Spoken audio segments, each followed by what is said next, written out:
Ya abicim A7 araç diyorsunuz, RS7 diyorsunuz. Araba bitti mi? Bitti. Ama RS7'nin gerçeği mi bu? Değil. Amacınız ne sizin ya?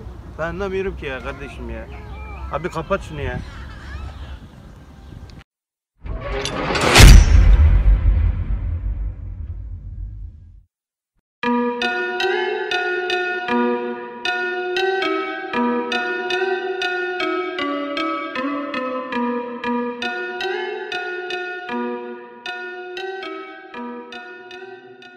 Sevgili arkadaşlar, merhaba herkese tekrardan. RS7 dönüşüm uygulamamızın sonuna gelmiş bulunmaktayız.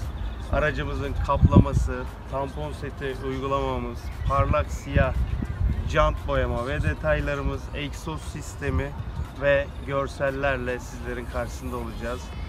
YouTube kanalından bizleri takip etmeyi unutmayın. Sağ alt köşede abone ol tuşuna lütfen basın.